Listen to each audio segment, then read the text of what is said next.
This video is being published on Sunday, May 9th, 2021. Happy Mother's Day to all of you moms out there.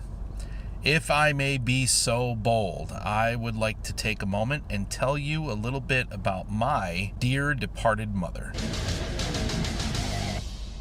Well, hey there, how are you? And once again, happy Mother's Day to all of you moms out there. Thank you for what you do. Thank you for who you are. Please know that you are loved and appreciated. And if you're not loved and appreciated by those who should know better, please direct them my way, and I will correct their understanding of how to properly love and appreciate their mothers. So I'm gonna tell you the story of my mother. Obviously, first I want to hear the story of your mom. Who is your mom? Who raised you? Who's your mom? Who was your mom if your mom is departed like mine? Tell me in the comments. Tell me the story of your mom, and then I'll share mine.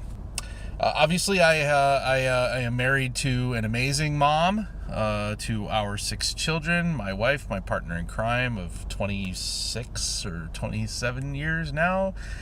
You lose track of time after a while, but it's been a hell of a quarter century, and I appreciate my wife very much for the mom that she has been to our nearly grown-up family now, multiple adults and a few teenagers there. But anyways, happy Mother's Day to you, darling. The video I wanted to make today, I don't really talk about my mom very much, but I'd like to, I guess this would be the appropriate day to take a couple minutes if you're so interested to hear. My mother was an interesting woman. I'll start right away. I said the words "dear departed" in the entry. Yes, my mother passed away.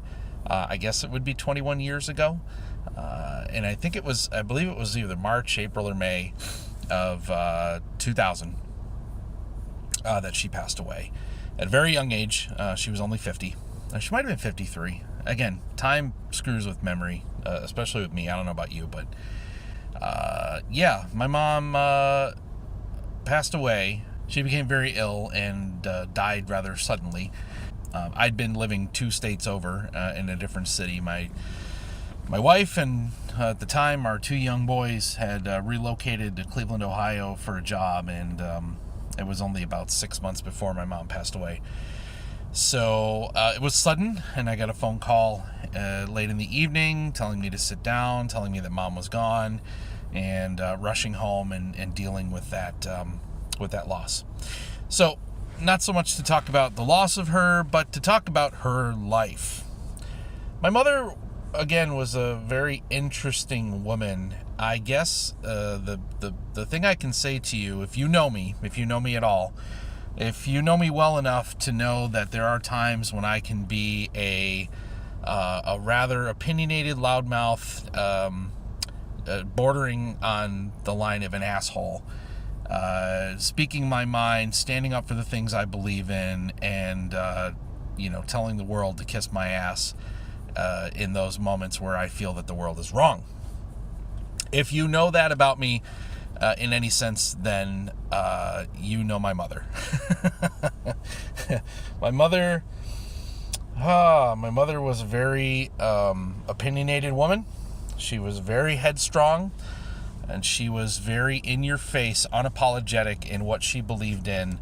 She did what she wanted, when she wanted, and but she was also a very fun and funny person to be around. She met my father at a very young age. They met in high school, and she gave birth to my oldest brother at a very young age. They married young, and she gave birth young. She raised 3 boys in sum total. I am the 3rd of those boys. She raised us on her terms.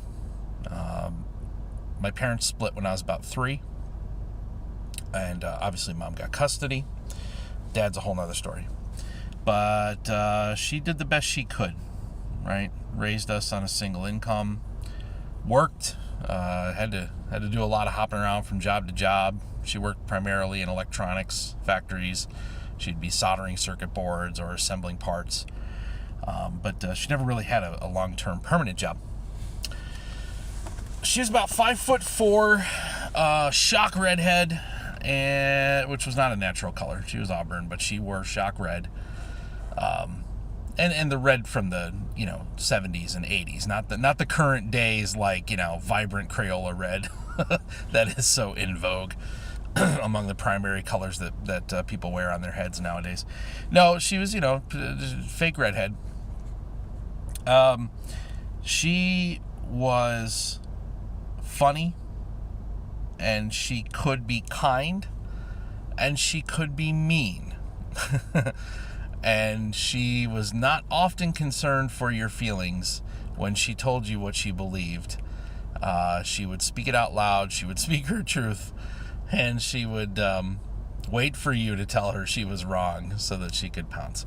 So give you a couple of anecdotal stories, memories of her that still endure to this day. My mother was a chain smoker. She was never without a cigarette between her fingers or her lips. And she was unapologetic about that. I recall when I was 17, 18 years old, I went on a concerted campaign to try and get her to quit. And she told me, F you, I have what I want in life, and this is what I want. And if it kills me, then fine, because I'm enjoying my life. That was basically her sentiment. So there was no convincing her. I tried to hit her with the health of your sons, and we've all got asthma, and she looked at me and she said, you seem fine to me, you're not dead, so quit bitching.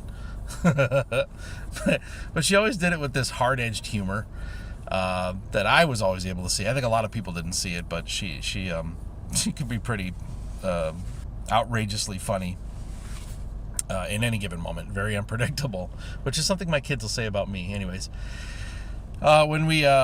When my wife and I got our first apartment before we were even married, and we got this basement, 1-bedroom, rent-controlled apartment in a complex on the outskirts of the city, the first thing I did was I went to Walmart and I bought a no smoking sign, and I put it on the outside of our apartment door. So the day that my mother showed up to see our new apartment, she came down the stairs. She gets about halfway down the landing of stairs, and I hear her blurt out, "Oh, F you! Go to hell! God damn it!" She stomped right back up the stairs, slammed the door, and left. And I swear to God, she didn't talk to me for like 3 months. That's one anecdote. There was a time when we would travel, quite often actually, we would travel to the north end of Niagara Falls in Ontario, Canada. Her father is a French-Canadian gentleman that lived up there north of that, Niagara Falls proper. We'd go up there a lot to visit him. Well, one time in particular on the drive home, the vehicle, the mom's 1981 Chevy Malibu wagon, was unregistered and uninspected, and the toll booth operator on Interstate 90 in New York noted that the stickers were out of date, and apparently notified a friendly neighborhood New York State trooper down the road to intercept us, which he did, which almost went really, really badly. It is not an exaggeration to say that my mother did not respond to his admonishments in a very positive way. She didn't want to hear it. It is not an exaggeration when the officer told her that, "Ma'am, you should know better. You've got children in the car." And I think I was like 16, maybe 15, 16 years old at the time. No, I had to be 16 because here's the crux of it. I have my learner's permit. "Ma'am, you've got kids in the car. You should know better." It is not an exaggeration to say, the next words out of my mother's mouth, she didn't even remove the cigarette from between her lips when she told the cop to kiss her ass and give her a ticket already.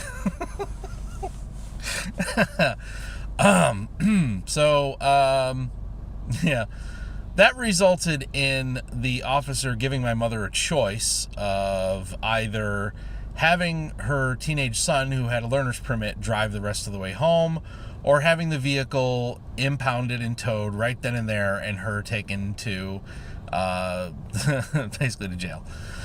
Whew. So I drove home, and that wasn't fun. And that one hung around for a while. And then one more. I'll just give you one more story. So my mother was very much a child of the 70s, and one of those hobbies from the 70s was wood burning to make, like, designs or calligraphy or write out whatevers, and you could like stamp, engrave, and then you burn into the whatever. It's cool. She made that wood art. One of her prized possessions was the piece of wood art that hung above her bed. That piece of wood read the following, and no, I'm serious. I'm not embellishing. I'm not making this up. This is the God's honest truth. The wood carving above her bed frame said, "Queen Redneck Bitch of the Universe." Well, the woman was absurd. But that's